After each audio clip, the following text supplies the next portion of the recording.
कुछ लोग प्यार करने नहीं धोखा देने आते हैं। मैं अनाया हूँ, एक जर्नलिस्ट, और मैं उस आदमी से प्यार कर बैठी जिसने मुझे सिर्फ अपनी साजिश का हिस्सा बनाया। उस दिन मैं एक इंटरव्यू लेने गई थी कबीर मल्होत्रा का, एक सक्सेसफुल बिजनेसमैन, कॉन्फिडेंट, काम और थोड़ा सा मिस्टीरियस। जब उसने मेरी तरफ देखा तो लगा जैसे उसकी आंखों में कोई राज छुपा हो। इंटरव्यू के बाद हम कॉफ़ी पे मिले। उसने कहा, तुम सिर्फ सवाल नहीं पूछती, तुम जवाब महसूस करती हो। मैं मुस्कुरा दी और शुरुआत हो गई एक कहानी की जिसमें प्यार भी था और धोखा भी। रातों को हम फ़ोन पे बात करते। कबीर कहते, तुम मेरी पहली कहानी हो, और मुझे लगा मुझे अपना सच्चा प्यार मिल गया है। हमारा रिश्ता धीरे धीरे गहरा होने लगा, मुलाकातें होने लगी, हर दिन नए इमोशंस, नए पल। कबीर मुझे एक्सक्लूसिव बिजनेस लीक्स देने लगा और मेरे आर्टिकल वायरल होने लगे। मैं हैरान थी। मैं सोचती थी कबीर तो मेरा लकी चार्म है। लेकिन एक दिन मुझे कुछ अजीब लगा। मेरे सारे इंपॉर्टेंट लीड्स सिर्फ एक ही सोर्स से आ रहे थे, कबीर।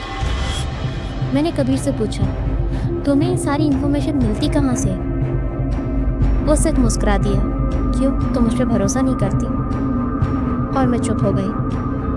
कभी कभी प्यार में हम अपनी सोच से ज़्यादा दिल पर भरोसा कर लेते हैं। अगली सुबह न्यूज़ चैनल चिल्ला रहे थे, कॉर्पोरेट स्कैम एक्सपोज, और मेरा नाम हेडलाइन में था। लेकिन मेरा आर्टिकल गलत कंपनी पर लिखा गया था। एक ही झटके में मेरा करियर, मेरी इज्जत सब बर्बाद हो गया। एडिटर ने मुझ पर बहुत गुस्सा किया और कहा कि हमें सारे सबूत कबीर ने दिए हैं। मैं हैरान थी कि मुझे इतनी गलत इन्फॉर्मेशन कबीर ने आखिर क्यों दी।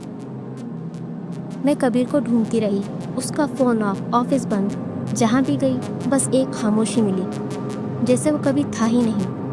एक हफ्ते बाद मैंने अपनी वॉइस रिकॉर्डर में पुरानी फाइल देखी। एक अननोन ऑडियो प्ले हुआ। कबीर की आवाज़ थी वो। By the time she realize I will be gone, और उसका आर्टिकल मेरी गलतियों को ढक देगा। मेरे पैरों तले तो जैसे ज़मीन खिसक गई। उसने मुझे सिर्फ एक कवर स्टोरी के लिए यूज़ किया था। मैं बहुत रोई,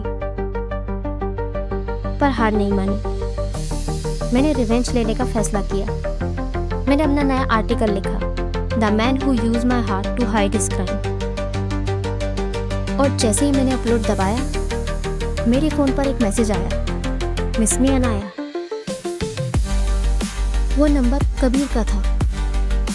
प्यार और साजिश में फ़र्क सिर्फ नियत का होता है। कबीर की नियत झूठी थी, लेकिन मैं दोबारा बेवकूफ़ नहीं बनने वाली थी। मैंने फाइनली आखिर में कबीर को एक्सपोज किया और अपनी इनोसेंस सबको साबित की।